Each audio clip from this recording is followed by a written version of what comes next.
Assalamualaikum warahmatullahi wabarakatuh. Hai teman-teman, ketemu lagi di channel YouTube Dapur Ekonomis. Nah, di video kali ini saya mau buat kue lapis dari tepung beras yang super lembut banget. Kue yang satu ini cocok banget dijadikan teman ngopi atau ngeteh ngumpul bareng keluarga, atau bisa juga dijadikan ide jualan untuk isian snack box ya. Mau tahu saya buatnya gimana dan bahannya apa aja? Simak videonya sampai dengan selesai. Terima kasih. Langkah pertama, siapkan wadah yang kering, kemudian masukkan tepung beras sebanyak 80 gram atau setara dengan 8 sendok makan seperti ini ya. Tambahkan tepung tapioka atau tepung kanji sebanyak 30 gram atau setara dengan 3 sendok makan. Selanjutnya tambahkan tepung terigu sebanyak 15 gram atau setara dengan 1,5 sendok makan. Kalau untuk tepung terigu opsional ya, terserah teman-teman mau pakai atau enggak, disesuaikan dengan selera. Kemudian tambahkan garam sebanyak setengah sendok teh dan vanili bubuk sebanyak 1/4 sendok teh. Selanjutnya tambahkan gula pasir sebanyak 75 gram atau setara dengan 5 sendok makan. Kalau teman-teman suka manis boleh ditambahkan, untuk takaran gulanya disesuaikan dengan selera ya. Kemudian selanjutnya kita aduk supaya semua bahan kering tercampur rata. Setelah semua bahan kering tercampur rata, kemudian masukkan santan sebanyak 350 ml dengan kekentalan sedang secara bertahap ya. Santan ini saya dapat dari satu bungkus santan instan yang ukuran 65 ml, kemudian saya tambahkan air sampai volumenya menjadi 350 ml. Kalau teman-teman kuehnya untuk dijual lagi, untuk santannya harus dimasak dulu ya, supaya kuehnya lebih awet dan gak cepet basi. Setelah semua bahan kering dan santannya tercampur rata, kemudian kita saring supaya tidak ada bahan yang menggumpal atau bergerindil. Dan untuk hasil air adonan setelah disaring ini sekitar 500 ml, kemudian kita bagi adonan menjadi 3 bagian. Nah, ini dia adonannya sudah saya bagi menjadi 3 bagian. Untuk adonan yang pertama saya tuang sebanyak 100 ml, yang kedua dan ketiga saya tuang dengan takaran yang sama masing-masing sebanyak 200 ml. Kemudian selanjutnya untuk masing-masing adonan ini kita beri warna sesuai dengan selera. Dan untuk adonan yang pertama saya tambahkan pewarna biru makanan sebanyak 5 tetes.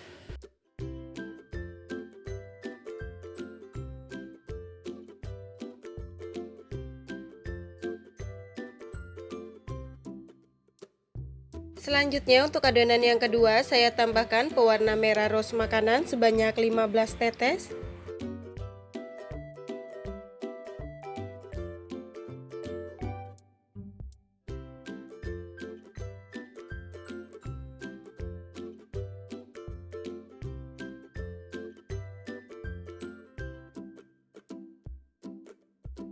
Dan untuk adonan yang ketiga saya tambahkan pewarna putih makanan sebanyak setengah sendok teh, kemudian campurkan dengan sedikit adonan lalu aduk sampai tercampur rata.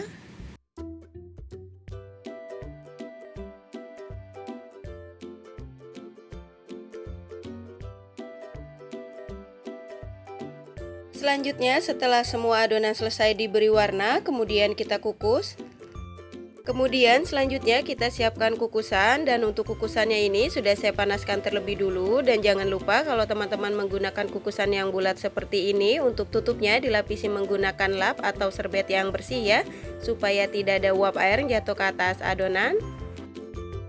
Di sini saya menggunakan cetakan kue talam yang berukuran diameter 5 cm ya, dan untuk cetakannya ini sudah saya olesi tipis-tipis dengan minyak goreng dan sudah saya panaskan terlebih dulu juga. Selanjutnya kita tuangkan adonan lapisan yang pertama yang berwarna pink ke setiap cetakan masing-masing sebanyak 5 ml. Kemudian selanjutnya kita kukus selama 3 menit menggunakan api yang paling kecil atau disesuaikan dengan kompor masing-masing.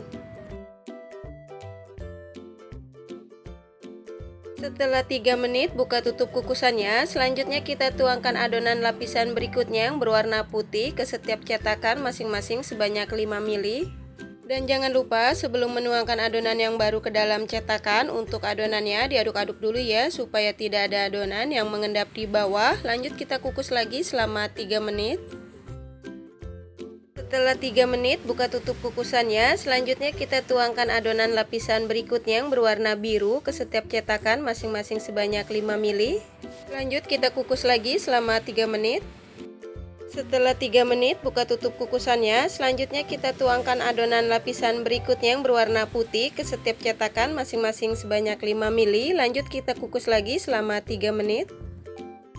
Setelah 3 menit, buka tutup kukusannya. Selanjutnya kita tuangkan adonan lapisan berikutnya yang berwarna pink ke setiap cetakan masing-masing sebanyak 5 ml. Lakukan secara berulang seperti penuangan adonan di awal sampai dengan adonannya habis ya. Jadi untuk susunan lapisan warnanya ada pink, putih, biru, putih, pink, seterusnya. Dan setiap lapisan dikukus masing-masing selama 3 menit.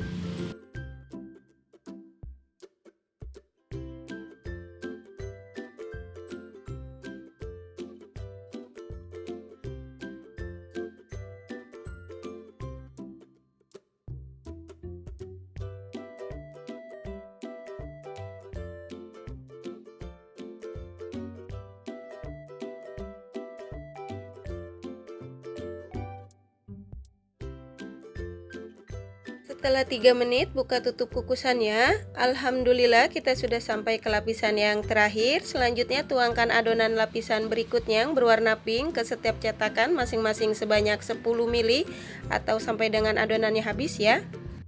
Kemudian selanjutnya untuk adonan lapisan yang terakhir ini kita kukus selama 20 menit atau sampai dengan matang menggunakan api yang paling kecil.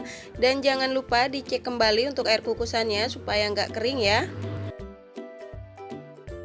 Setelah 20 menit, buka tutup kukusannya. Nah ini kuenya sudah matang. Kemudian matikan api kompornya, lalu angkat dan tiriskan.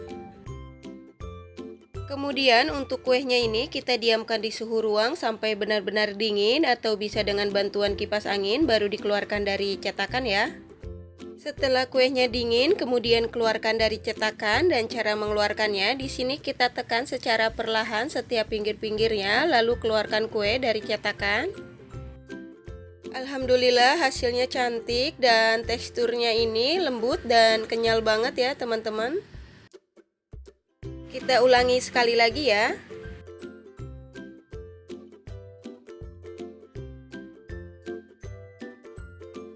Nah ini dia kue lapis tepung beras yang super lembut yang sudah jadi dan siap untuk disajikan. Kue yang satu ini cocok banget dijadikan teman ngopi atau ngeteh ngumpul bareng keluarga, atau bisa juga dijadikan ide jualan untuk isian snack box ya. Selain tampilan dan warnanya super cantik dan menarik, apalagi rasanya yang enak, manisnya pas, teksturnya yang lembut, kenyal dan legit. Untuk teman-teman yang lagi nyari ide untuk jualan, resep kue lapis yang satu ini bisa banget buat dicoba ya. Selain cara buatnya mudah, apalagi bahannya yang ekonomis. Satu resep ini menghasilkan kue lapis sebanyak 11 piece menggunakan cetakan kue talam yang berukuran diameter 5 cm ya. Kalau teman-teman mau buat dalam jumlah yang banyak, untuk resepnya bisa dikali 2, 3, atau 4 disesuaikan dengan kebutuhan. Untuk yang suka dengan resepnya, jangan lupa subscribe. Dan untuk teman-teman yang sudah subscribe, terima kasih banyak ya. Selamat mencoba, semoga bermanfaat dan menginspirasi. Wassalamualaikum warahmatullahi wabarakatuh.